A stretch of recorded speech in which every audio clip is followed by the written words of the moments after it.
Hey, everybody. Mark and I have over 20 years of experience as therapists and as addicts in long-term successful recovery. We know better than anyone what works and what doesn't to break out of porn and sex addiction, heal betrayal trauma, and reclaim your relationship. And we've poured all of our personal and professional recovery and healing experience into a first-of-its-kind program for addicts, spouses, and couples. We call it Dare to Connect. At least 4 times every week, we engage with you in real time, in the trenches, giving you the knowledge and the tools to take back your life and relationship. Whatever else you've done on your journey for healing and recovery, you've never done anything like this. Mark and I, we've made all the mistakes, so you don't have to. Don't reinvent the wheel. We all know tomorrow never comes. Look, don't wait one more day to change. Claim your free 2-week trial today at daretoconnectnow.com.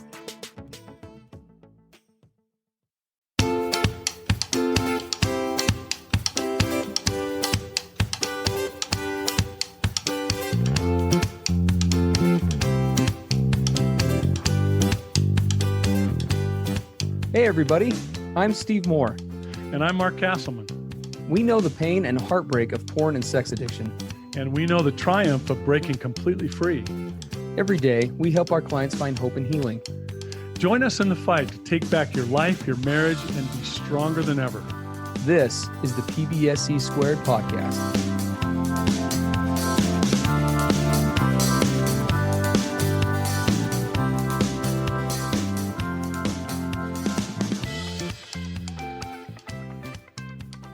Hello, everybody. Welcome to the PBSE podcast. Steve Moore and Mark Castleman here, coming at you with episode 182.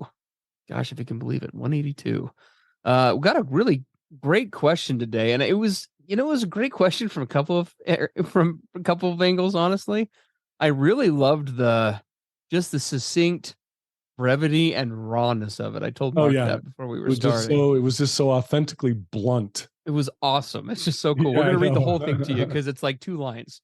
It's just very, very to the point. Not that we mind detail, but I don't know if we've ever had anyone send in a question to PBSE that said so much with so little words. Yeah, it was really, really well done.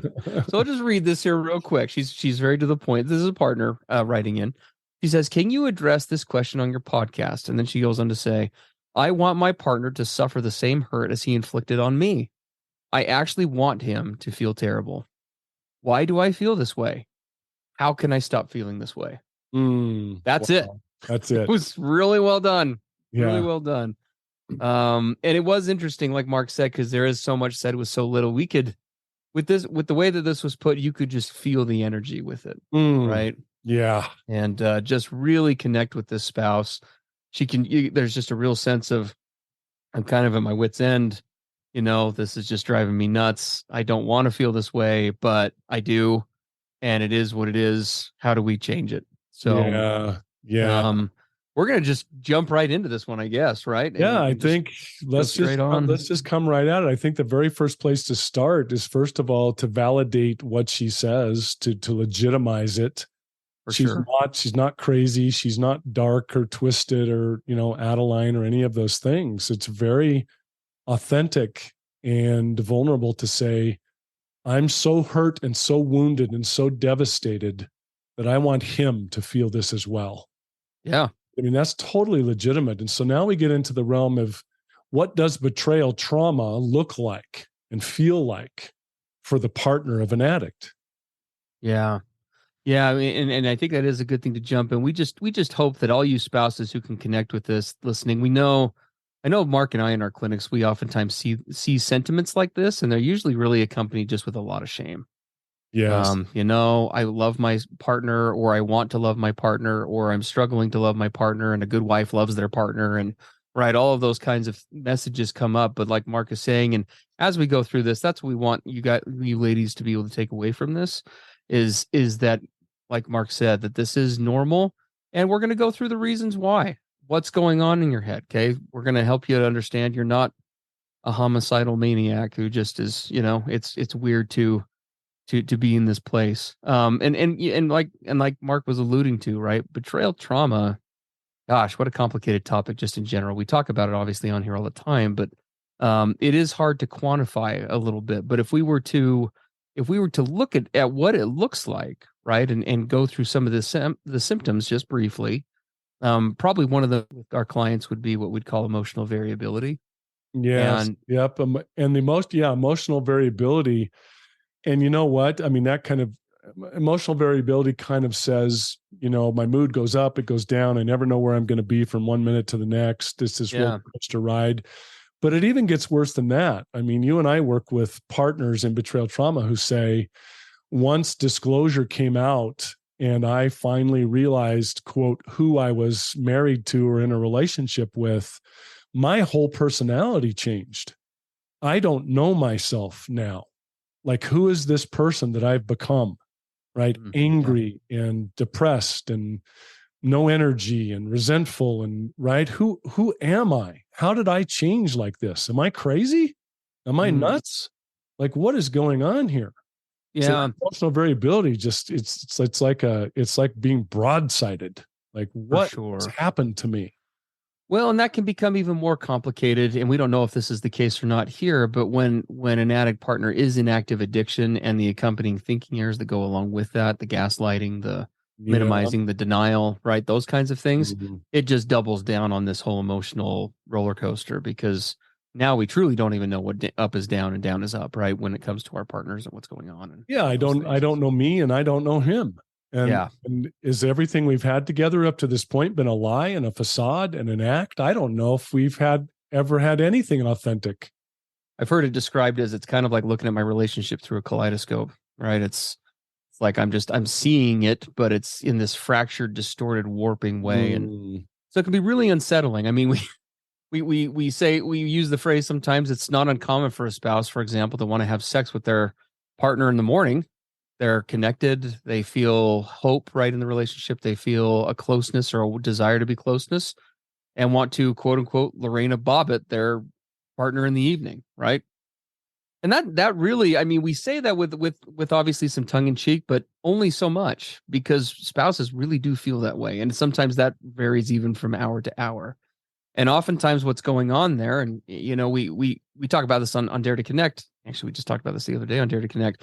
There's this two voices in the head, right, mentality. A lot of spouses will almost kind of describe it, almost sort of feels like multiple personality disorder, even though it's clearly not. Where I have this one side of me, right, that is, I guess you could call it the we can do this side, right? It's filled with love, trust, hope, like, I love this person. We can overcome this. We can grow together, right? There's this really hope-based mentality. And then for spouses, simultaneously, while those lines of thinking are going on, there's this other side, right? Made up of fear, made up of anger, made up of resentment. It's we would call it, I guess, the forget this or the screw this mentality, right? Like, who needs it? Why even try? This is hopeless. This is a lost cause. We're on the Titanic. The band just packed up. Like, lifeboats are gone. We're toast. And that, that references from a couple of places, but that fear, anger, resentment side, that forget it side, it has so much rooting in the fight, flight, freeze response that we talk about all the time, right? I want out. I'm not able to do this anymore. It's too much. And sometimes that is something to be listened to, but that's a topic for another time. The long and short of it is when you have both of these mentalities, right, kind of rattling around in your brain, you begin to understand, and hopefully all the husbands or addict partners who are listening here are paying attention. It begins to help one understand the confusion and the dilemma that a lot of spouses experience on the emotional spectrum, right, when they're in this place. So. Well, and I think one of the things that happens is when a spouse has been betrayed in this way and she starts to feel all of these extreme emotions, it's very easy to go to the automatic place that too much of the culture would say, oh, there's something wrong with you. You shouldn't be feeling this, right? Yeah. You're overstating it. You're whatever. And I think it's really important for any of you listening, feeling these things, to realize that they're not coming from typically a just purely vengeful, hateful, get him place.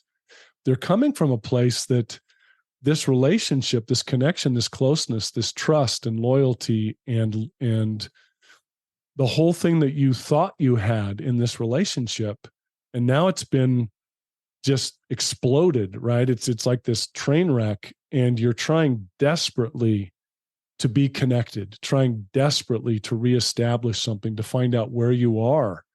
And so these feelings of anger and resentment and all these initial reactions, when I heard her say, I want him to feel terrible the way I'm feeling, what I heard in that is, I want him to lean in and have empathy for me about what he's done and how he's made me feel. I want to know that he's seeking to understand and to lean in and to connect to my feelings. What is that? It's not just pure hate or vengeance. It's a bid for connection. Yeah. I'm desperate to be connected to this person, but he's blown this up now, right? It's very important to realize that you can't just put smack a label on these feelings in betrayal trauma, that this is bad, or like she says, how do I stop these feelings? It's not so much stopping them as stepping back to ask what's under these feelings. Why are they so intense? Why do I feel so strong and passionate about this? Well, and I think it's important to kind of break this down into the two sides, right? It's, if we were to kind of give this the Skittle approach, and what I mean by that is like the candy Skittle or candy M&M, right? We've got the inner mushy center, and we've got kind of that outer candy shell. And on the surface, right, how does this manifest? How does that outer candy shell look, right? It looks like very much understandable anger, sometimes rage, right? Resentment.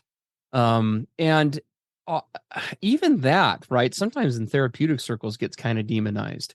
And while it's true that there are elements to anger that can be toxic, especially, based on the actions that we may take during it, while we do want to regulate those, can we just tell you that we have so much compassion for spouses who feel this way, like this partner, right? Because what we hear there in our offices, when we hear this vocalized by these awesome, amazing partners who, in virtually any other circumstance would be kind and loving and whatever else, right? They'd have a lot of really positive, engaging characteristics. What that speaks to, I think, is just that level of pain and the desperation that your brain and your heart is feeling to stop feeling that pain.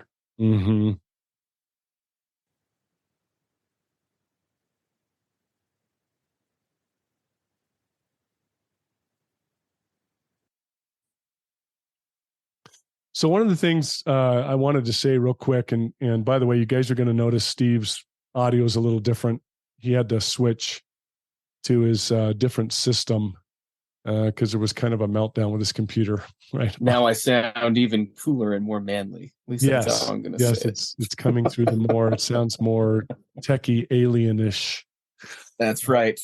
But anyway, I as a guy in recovery, one of the things that would be easy for me to hear in all of this is, okay, great, you guys are talking about my betrayed partner's feelings, that her anger and her rage and lashing out and resentment and all this roller coaster ride of emotions, everything you guys have been describing, right? That's legitimate and normal and et cetera, which it is. But as an addict, that would kind of easily put me into a hopeless place. Okay, great. Yeah. What am I supposed to do with this? And I think it's important to understand that all of this, or even much of it, is not negative, right? Intense emotion that's being expressed. What does intense emotion say? I care about this relationship. If I didn't, I would just be indifferent. I would just go apathetic and numb and just say, I don't give a rip. I don't feel anything. But the fact that this person that wrote into us, the fact that she's feeling these really intense emotions, tells me she cares about the relationship. It matters to her. And so all of you guys in recovery or hopefully you're going to get into recovery and you're listening to this, the fact that your betrayed partner is showing these really intense emotions, please don't interpret that as hopeless or negative or, right, there's no place to go from here. That tells you she cares. And I think that's important to recognize. Yeah, no, I agree, because it can be really confusing, right, on the addict side, and even really discouraging, really disheartening, right? But it's and that's why I think this topic is such a good one, not just for our partners listening, because we're going to get into the solutions here in just a second, but also on this other side of just, as confusing as this is for our partner, it's equally confusing sometimes for the addict.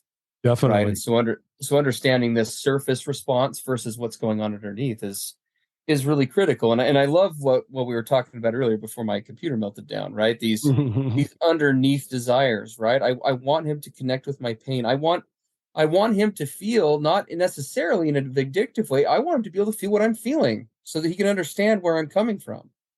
Right. Yep. I want sometimes I know partners, oftentimes we hear this. I want him to feel it because I think that's going to help him be able to validate me. Right. If he can really get it that way, then maybe he'll be able to do that. And if I can, and also, if I can feel, if he can feel what I'm feeling, then maybe that's going to be an impetus for him to change. Yes. Right. Maybe that will be the thing that gets him to say, oh my gosh, I need to stop. I need to fix. I need to course correct. And I think that's one of the reasons that betrayed partners will manifest a lot of these really intense emotions is I want him to understand the incredibly deep and devastating impact this has had on me.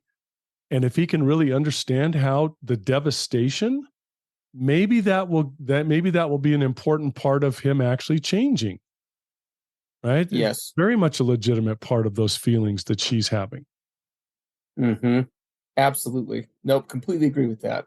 And so there's, when you look beyond, again, that reactionary state for both the addict and the partner, as both are able to come to that place of seeing, what is going on besides just what I can see, I think it lends itself to really creating that space, right, for that empathy, not only for one another, but just as importantly, more importantly in some ways, right, for the partner just to be able to connect with themselves and say, again, to this partner who wrote in, right, I'm not crazy, or I'm not a horrible person, right, or I'm not a bad wife. Like, this is very natural. Yep. So, well, and she made an interesting statement, that we wanted to address as we kind of finish up on the solution side of this. She said, we've talked now about why she feels that way, but then she said, how can I stop feeling this way? And we understand that feeling. I just want this to stop. mm-hmm. But we want to suggest that that she and others who are experiencing this would step back and open themselves to adjusting that a little. Instead of saying stop feeling this way, like it's something I need to, put an end to. And then that's understandable because this hurts like hell. And Yes. I want it to stop. But the more healthy approach to that is, okay, now that I'm feeling this, how do I move through this? Rather than stop it or avoid it or go under it or around it, how do I let this move through me and me through it so that I can go forward? And one of the best ways I know to do that is to ask, it's a really difficult question, to be mindful enough to be able to step back and ask it, but what is this here to show me about me, about my relationship with him? What can I learn? Right? Yes. Oh boy, even though it's incredibly painful and horrible, the teacher has appeared. And I know that's hard to hear. I mean, it's like, Mark, are you crazy? This is here to teach me and for me to learn something? You're insane. Yeah. But what an important transition if you can do it just a little. Mm-hmm. No, it's a great point to make. It's a great point. Well, I know we're running out of time a little bit here. If we were to kind of move along, right, and we've kind of covered this. I actually wanted to feel terrible, right? Why do I feel this way? Section. Mm-hmm. If we were to kind of get to the real meat of this, right? How can I stop feeling this way? Yeah, right. We just talked about that. Yeah, how does a person like this go forward? What does forward look like? Yeah.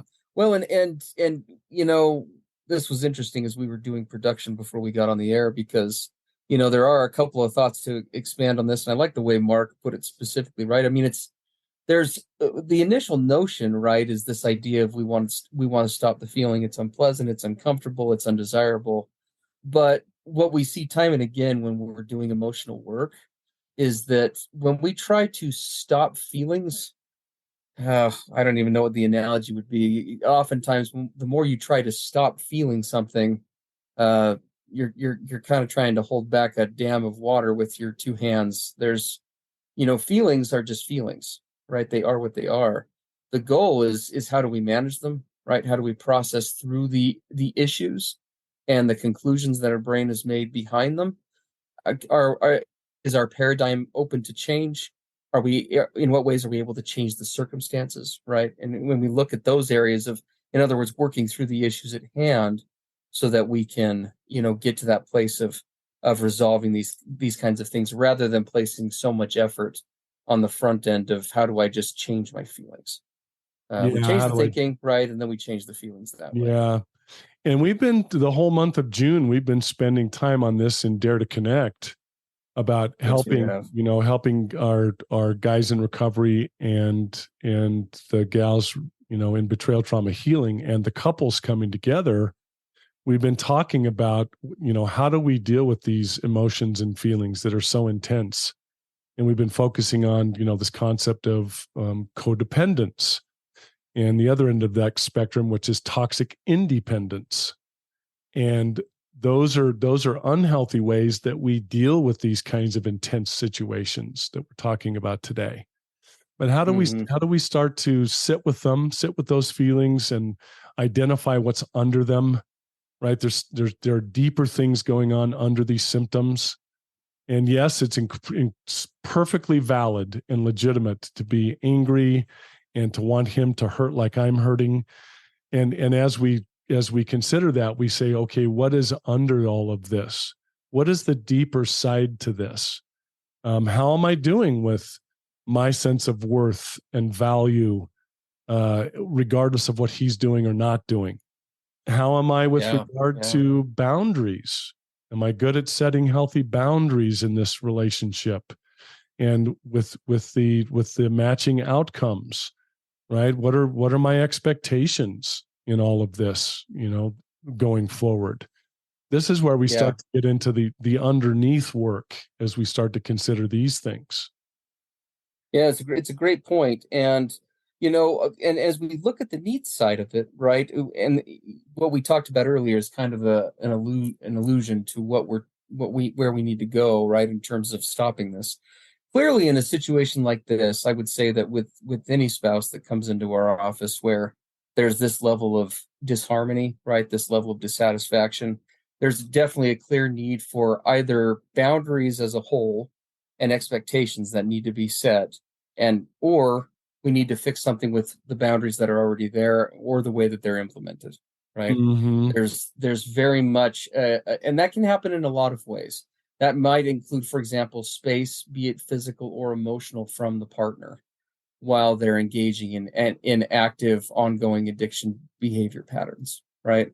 If you're going to continue doing things that are going to hurt me, to hurt this relationship, I can't control you, but I do have and need to control my environment, how much I am able to engage with you when you are making those choices, etc. Mm-hmm. Right. So we need to, so if there are ongoing issues that are happening, and that's not just with the addiction, right? That's with the emotional, it could be emotional abuse or the emotional thinking errors or the emotional trauma that accompanies this as well. So that's a huge first place to look, is an examination of, or possibly a reshaping or shoring up of boundaries, and making sure that what we have set up is being enforced and that they're reflective of what we are really needing. Because going back to what we were talking about before, usually at this level of animosity, regardless of whatever else it's indicative of, it definitely is the brain saying, I am exhausted. This is not sustainable. I need a break of some sort. Right. Yeah, I love what you're saying. All of the betrayed partners listening should not discount or neglect this concept of taking space. Yes. Right? It's legitimate for you to feel these things, but not just feel them, but then identify your outside support system that's not dependent on what he is or is not going to do. Right? Your partner cannot be your sole validator, your sole source of worth, your sole source of, meaning and fulfillment, etc. And so establishing that outside support system and your sense of self-care and well-being, right? You need space. And having that place to vent, right? Yes, a place to vent. Right. Yeah. See, and It's not about stopping the anger. Do I have a place where I can go and express these legitimate feelings in a raw and vulnerable way to others who understand? Important part of the process. How can I express my Lorena Bobbitt feelings without becoming Lorena Bobbitt? With all the accompanying negative consequences. So, and that really is critical, right? And not just with the validation, right? There's a dynamic that we see with couples, and this is bigger than just the issue here, but it does bear mentioning, because we did talk about how, you know, your spouse can't be your sole source of validation. Oftentimes, without even realizing it, sometimes we will turn to the very person who has hurt us in a way to be a support person when they may not, because of where we're at in recovery, or where they're at in recovery. Our brain may not allow them to, or they may not be in a space to be that person. Right? Which is really hard, because in so many other situations, right, when Mark and I are working with spouses in real time, you know, we oftentimes will ask the question, well, if this was virtually any other issue, who would you go to? You'd go to your partner. Yeah. But in this case, your partner is the source of the pain. Right. And sometimes that can be really hard to acknowledge, because that would, in any other situation, that would be where we would go. But there is an element to what Mark is saying that's really important, where I have to recognize and accept this person cannot provide those things for me in this area. They just can't. And I have to involve other people, whether that's a support group, a therapist, a program like Dare to Connect, right, for addicts, spouses, and couples, where you can get anonymous help and engage with regular support throughout the week, connect with other people, right? I need something to be able to do that with. And that's our assignment and invitation, you know, to this person who wrote to us and all the others listening, you know, is to, while practicing self-compassion and self-kindness and self-patience in all of this, you know, these extreme emotions you're feeling, you know, begin the process of getting underneath the surface of these intense emotions and looking at what they're about for you. And so through journaling, processing these kinds of things, as we've said, with outside safe parties, you know, support groups and a therapist and others that can, you know, that you can bounce things off of. What are your underlying needs in all of this? As you start to process through these intense emotions, what do you really need going forward? What does that look like? What's authentic for you? And how can you start to establish boundaries around what is authentic for you? Right? That's what the path forward looks like. Yeah. No, that's I love that. I love that. So yeah, as we wrap up, guys, that is the assignment, right? To start digging deep into this and just to take a look and ask yourself, you know, what are the things that need to shift? We want to, for all you partners out there, we just want to wrap up by saying we really do empathize and connect with where you're at. And please trust us when we tell you will get much further in this by focusing on providing yourself some empathy and normalizing where you're at, and working on the issue itself by looking at the needs underneath, rather than trying to shame yourself or belittle yourself or talk yourself into feeling something else. Yeah. Underneath all that, in most of the cases that we work, why are you so angry at him?